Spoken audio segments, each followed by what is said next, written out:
I'm Beth Felsky. I'm president of the Gardner Chamber of Commerce, and I'm excited to moderate tonight's forum. The Johnson County Public Policy Council, comprised of 10 chambers of commerce in Johnson County, are part of developing today's questions and focusing on business and community issues. We'll start with the candidates speaking alphabetically and alternating throughout the forum. Each candidate will give an introduction and an opening statement for 2 minutes, followed by a 7-question Q&A, where each candidate will have 1.5 minutes to answer the questions, and then we'll end with a 2-minute closing statement. Due to time constraints, there will be no follow-up questions, formal rebuttal time, or audience participation. Questions have been predetermined, as I said earlier, by the Gardner Chamber of Commerce in cooperation with the Johnson County Public Policy Council. They have not been shared with candidates, and this evening's event is also being recorded and will be available on the Johnson County Public Policy Council's website, www.votejoco.com. We ask that you please remain quiet for recording purposes. As a reminder, the Gardner Chamber does not endorse candidates, but does provide the opportunity for voters to make educated voting decisions.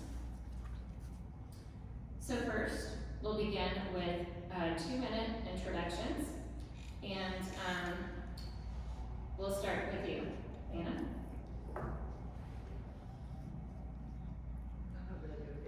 That's You ready? Okay.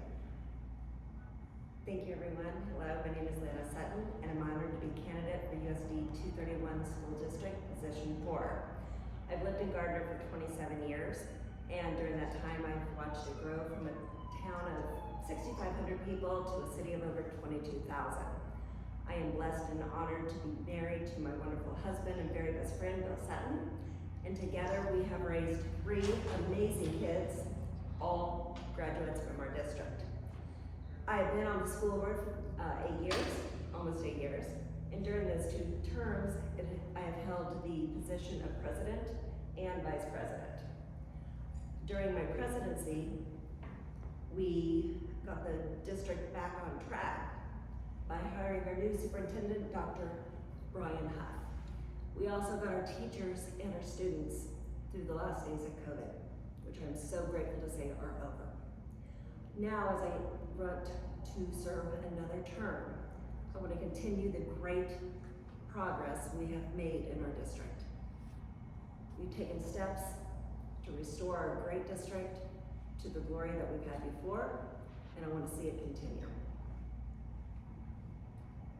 I want to extend my gratitude and thanks to Beth and the Chamber of Commerce and the Hampton Inn for hosting us tonight, and I do look forward to the conversation and getting to express my viewpoints, so thank you for being here. And Sam, 2 minutes for intro. Thank you everybody for coming. Like she said, my name is Sam. I have 2 boys that are, one of them is about to start pre-K, the other one is in 2nd grade. I moved here from California a few years ago, and when my husband and I were looking to buy our first home, we were very intentional about where we wanted to raise our kids and where they wanted to go to school. And we landed on Gardner for a multitude of reasons.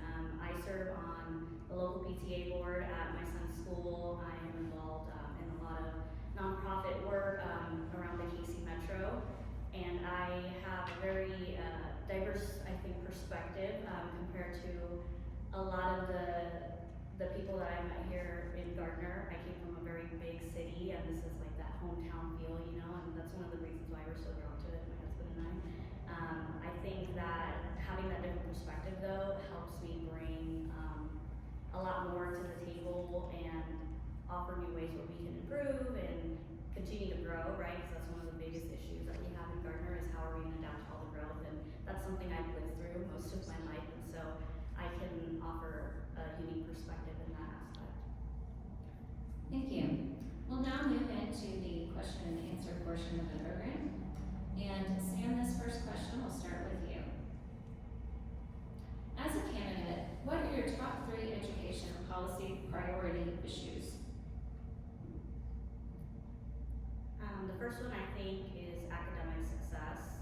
I think that should always be on the list when you're serving on a board. That's one of the things that you are there to do, is to ensure the highest academic quality for our students. I think the changing landscape with technology and how to use it is going to be a big struggle for our school district. I think we're lagging a little behind on where we're at in that regard. And I think the third one is going to be redistricting. We have a new building that's getting built in the elementary school. We're opening up the early education center. And so that's going to shift the boundary lines of what school is your child going to go to. So that's going to be, I think, really difficult to get through as a community, and that's probably something that we need to start prioritizing and finding a way to ensure that we engage all the stakeholders in the community and communicate effectively, so that, you know, we can go about it the right way. And like, I mean, if my son has to move to Madison, I'm gonna be very upset, but I feel like a lot of parents are gonna feel that way, so we just have to try to make the best of the situation and do what we can to communicate as much as we can with everybody. Thank you. Lana, top 3 education policy priority issues. The first one is a common curriculum. Let's educate our kids. Let's teach our kids. That's why we're here. First and foremost, that's why we're here. And the board has set forth 5 common goals that we've agreed are the top priorities for a successful district. The first one is the common curriculum. We need to ensure that every student, no matter what classroom they go into, is getting the same education. They're getting the same quality education. And then whole child success. The parents trust us and the educators to do what is best for these kids. And mental health is a big issue right now. Parental involvement. The children belong to the parents. So we need to have parental involvement in our district. We need to have the parents in the classroom involved, and they are the first educators. So common curriculum, we need to empower our students to discover their strengths and partner with their families, educators, and our community leaders. Thank you. Lana, this question will start with you. What are your thoughts on K-12 education funding in the district? And what, if anything, would you change about the budget? Oh boy, okay. Put some notes from last night on the budget stuff. First and foremost, we always need to remember that these are taxpayer dollars. Every dollar that comes into our district is from the taxpayer. So we need to be mindful of that and be great stewards of every dollar entrusted into our budget. Overall, our education is fully funded, and we're very blessed to do that. We're very honored, or we're very lucky to have a budget where we can get money into our classrooms and provide raises to our teachers over the last few years. Our SPED education, we're lacking a little bit.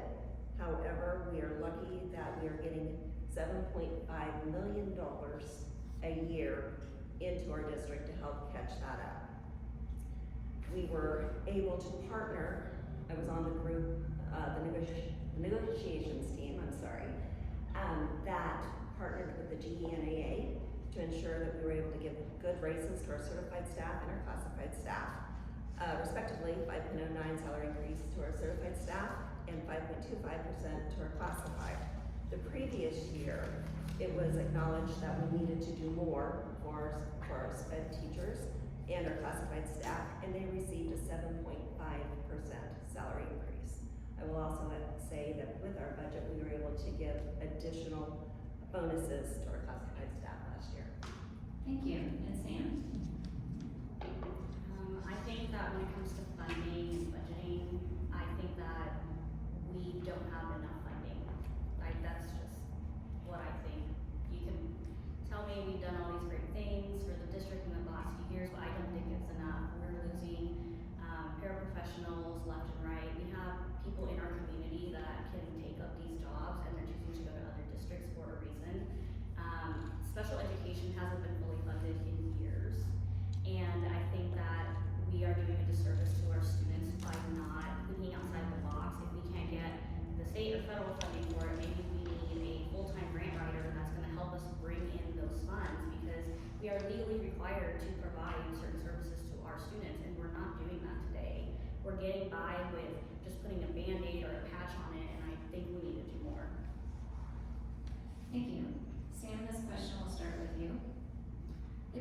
K-12 education system requires accountability measures for student performance focused on post-secondary success and career readiness. Do you believe the district is meeting expectations for student achievement? I mean, I think that we perform better than some districts in the state of Kansas, but I think that there's always room for improvement. I think when it comes to post-secondary education, there's a lot of opportunities that we are not taking up, like for example, bringing in labor organizations or, teaching our students about the different trade options after high school. There are labor organizations that have curriculums built out to show students how these trades tie into what they see in everyday life. I mean, there's programs like Avid or College Summit. I think they changed the name to like peer review or something like that. But we should be bringing in those programs that are going to show our students this is what life is like when you leave our district. These are the tools that you're going to need to be prepared and to be successful. And we are not tapping into the resources that we have around us currently. I would like to see a lot more of that, a lot more partnership with local businesses and doing more internships. I think that's gonna excite our students and make them more eager to find all these different avenues and have the skills that they need to be successful once they move on. Thank you. And Lana, the K-12 education system requires accountability measures for student performance focused on post-secondary success and career readiness. Do you believe the district is meeting expectations for student achievement? I think our district has made great strides in the student achievement. Under our new superintendent and our amazing teachers, we have partnered to ensure that our students are getting the very best education. Our graduation rates are great. Our student achievement test scores have increased year over year. And we have the metrics to prove it. As we get more information, we've been able to dive in to the data and prove that our students are doing better. So I'm very pleased to say that our teachers are amazing and they deserve all the credit.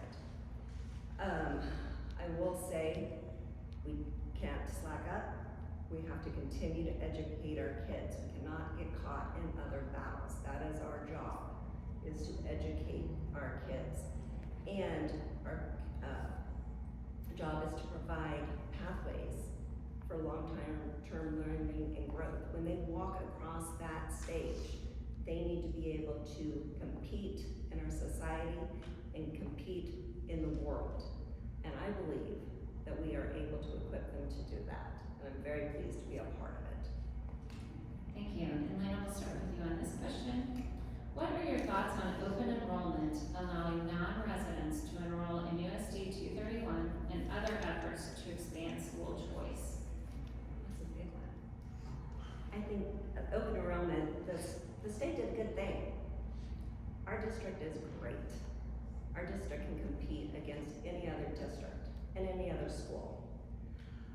Our board put metrics into place to ensure that our teachers were not overwhelmed if we had too many students wanting to come into our district.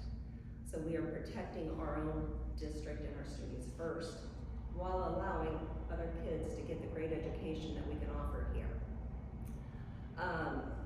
And that is based on per school and per classroom. And we've had many presentations at the school board meetings talking about that. You went into, you asked about other options that are available. I'm assuming you're asking about like private schools and such. You're welcome to elaborate. Okay, well my thought is private schools are not a threat to public education. My district can compete with any other educational system out there. I believe that. Our teachers are the best. And parents should have choices. Every child learns differently.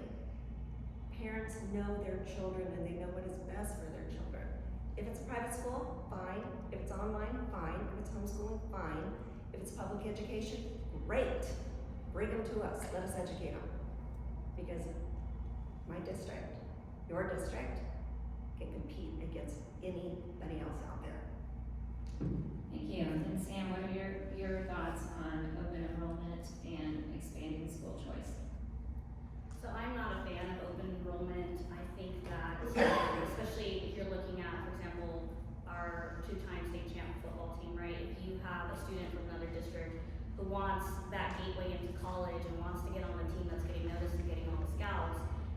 to send their kids here, and maybe my neighbor's son is not gonna be the starting quarterback anymore, maybe he's gonna be second string instead. So I am not a fan of open enrollment. I think that, while there are many reasons for other kids to wanna come into our district, I think that that's something that should be revisited.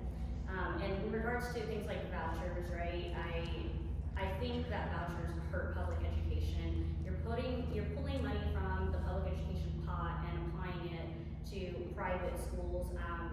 Someone who experienced this when I was in school, I didn't have the opportunities to go to that private school with the voucher. It was being used by my friends whose parents could already afford to send them to school, you know, and so I'm not a fan of either one, especially the open enrollment thing where, like, my husband will throw a fit if he's paying taxes for somebody else's kid to come to our school and they live, you know, like somewhere else in another county or whatever it may be. So I'm not a fan of open enrollment or vouchers. Thank you. And Sam, we'll start with you on this question. Other than funding, what do you see as the greatest challenge facing the school district? So, other than the funding? Yes. Okay, I think that closing the gap when it comes to, reading and reading comprehension, that's been the number one concern I've gotten from almost every parent I've spoken to throughout my campaign and even prior to that. All the parents on the PTA, when we get together and talk after our meetings, everybody's worried about where their kids are when it comes to reading. Everybody is behind. I think we're doing good things with the professional development that our instructors get to do, like the letters program, but I think we need to be more intentional about how we're pushing that out to the community. I didn't know about the letters program and the things that we do to get our educators through that until sometime this summer. I had to do a core request for me to learn what that was, you know, and I think if parents knew all the things that we're doing, it'd create more enthusiasm around it, and it would help engage other community members so we can fill those academic gaps that we have. That along with AI integration, I think that AI can be very useful in helping us bridge some of those gaps in other areas, aside from reading and reading comprehension. But I think that we need to really take a look at that and see how we can use AI technology or just new technology in general while still practicing safe practices. Thank you. Lana? Greatest challenge, going back to the basics, let's educate our kids. Let's keep the focus on where it belongs, educating our kids. Our kids are inquisitive, so let's foster the curiosity and the critical thinking skills. Let's focus on their individual needs, the whole child. Let's keep moving forward on that. But I would also say one of the biggest things that we're gonna be faced with is we just, with the voters' permission, passed a bond. With that, we've got some upgrades we're gonna have to deal with. We're going to have redistricting. That's gonna be a lot of conversations going on. We're gonna have a lot of public input. There's going to be a lot of parents that have concerns about their children going to different schools, not being with their friends. That's fair. I've had those concerns in the past myself. And we're going to have to listen.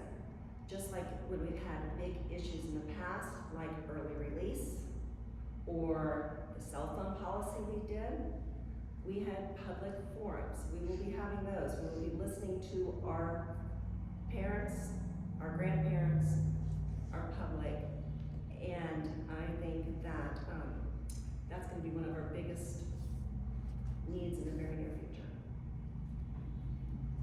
Thank you. And Lana, we'll start with you on this question. And on a more positive note, what's the greatest attribute of Gardner Edgerton schools in your opinion? Our teachers. That's easy.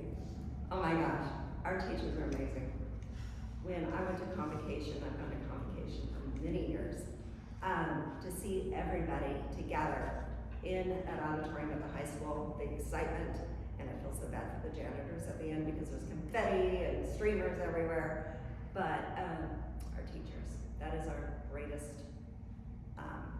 asset. And then our students. Our kids are amazing. They're inquisitive, they're smart, they're resilient. Our kids are just fantastic. And then our parents, they care, and they reach out, and you know, they partner with their schools, and they partner with their teachers. And so I can't say it enough, but I'm so grateful to be in a district where we have such great educators that are constantly learning, and they care. And again, I would put them up against anybody. Thank you. And Sam, what do you believe is the greatest attribute of Gardner Edgerton schools? I think our students, I enjoyed engaging with them more than parents. I think the parents are the ones that could vote for me, but I really enjoyed talking to their children and hearing all of their concerns and things that they hope to see in the district. They have so many good ideas. Like, they are so much more engaged than they get credit for, and their concerns they're valid. They have really, they're very educated on things that are happening in their schools and around the district, way more than I think most people would assume. I think that we don't give them enough credit for being as amazing as they are. I agree with Lana, the instructors as well. I think they are a bright light in our school district, though we do a poor job of showing them that we value them as much as we do. I think that our teachers are the backbone of this community because they are the ones that are turning out these citizens, you know, and the job that the instructors at my school have done with my child, I mean, I am forever grateful to every single person that has interacted with my child at Madison Elementary. I've seen him grow into such an incredible little boy because they've nurtured him so well. So I think we need to do a better job of showing them that. We appreciate that. Thank you. This will be the last question before we move into closing statements. What makes you uniquely qualified to serve on the board and really differentiates you from your opponent in this race? And Sam, we'll start with you. One thing that kind of glaring to me is I currently have children in the school district. I have real skin in the game. I am walking through all the challenges, like, side by side with these parents. The PTA board exposed me to so many things that I didn't know parents were concerned about. I mean, it's one of the reasons why I felt like I needed to run for school board, because I wanted a bigger platform to advocate for my community. I really have like a hand to the ground with the challenges that parents today are looking at when it comes to their children. Are my kids going to be overcrowded when they get to the high school? How are we going to accommodate all the girls and all these new developments popping up? All these kids come into the district. Where are we going to put them all? You know, I mean, I have real skin in the game when it comes to how are we going to get through all of these challenges. And I think that also gives me perspective into finding ways to get through those obstacles. I also think the fact that I am a person of color gives me a unique perspective as well, because Gardner is becoming a very eclectic kind of place. You know, we have a very evolving population here, and I think that a lot of these populations or groups in our community are underrepresented, and so I would love to be a voice for them where I can. Thank you. Lana? I'm doing the job right now. I've been doing it for almost 8 years. I was on the board through some of the hardest times this district has gone through in recent history. Hiring a brand new superintendent to get our district back on track was a huge undertaking. We did it in a manner that had not been seen before in this district. Getting our kids back into the classroom so they weren't suffering was a huge thing. So I'm doing the job now. I'm committed to doing it. I've learned from it, and through my years on the board, I've learned that calm and steady leadership is what will make this district and keep this district successful. You cannot react with a hot hit. You must stay calm, and the board has to work together. You don't always get your way. Nobody is ever going to win every battle. but the board has learned to operate as a team, and we have disagreements, but you have to be able to disagree without being disagreeable. That is important, and we must continue to move forward with that. I will address the fact that I chose not to run for the board until my kids were out of the district, because I wanted to ensure that I didn't focus on just a certain age group or a certain school or a certain demographic. I wanted to make sure I was there for all of the kids. Thank you. We'll now begin closing statements. Once again, just as a reminder, these are 2-minute closing statements, and we'll start with you, Lana.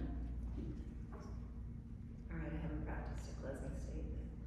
But first of all, I want to thank everybody here for the opportunity to share my thoughts and for coming out tonight. It's a beautiful night. We don't have a lot of nice evenings left probably before winter hits, so thank you. And it is an honor to be a part of a community that is so dedicated to public education. We are extremely blessed to work as a team in our district. And as I said, we're not always gonna make the right decisions, but we're gonna learn from them and move forward. We're not always going to disagree, but we're gonna listen to each other and we're gonna move forward. I would like to express my heartfelt gratitude and love to my husband for standing by me through this adventure. It's been an interesting 8 years, to say the least, and he's never wavered in his support of me and my desire to seek re-election.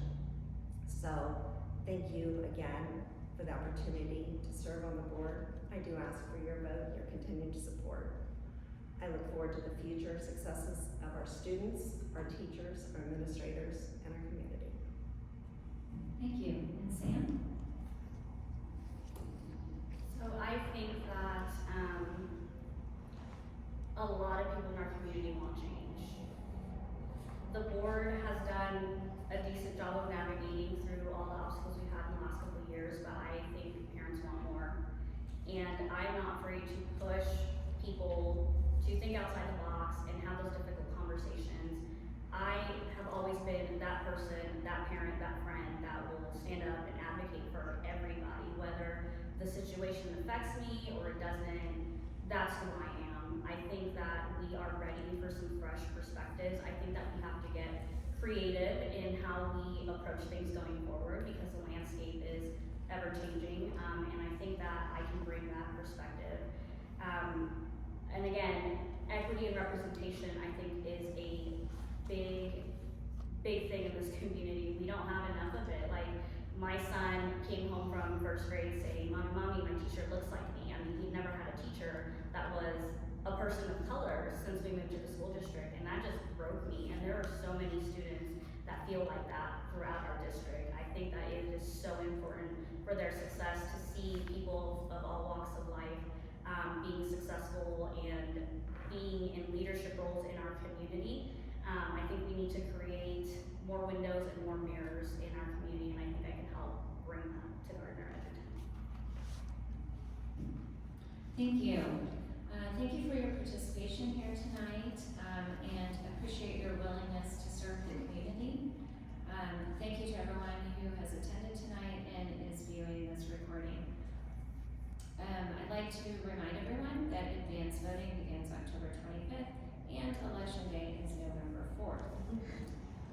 For more candidate information and candidate questionnaires, I encourage you to visit www.votejoco.com, and that concludes our forum for position 4. Thank you.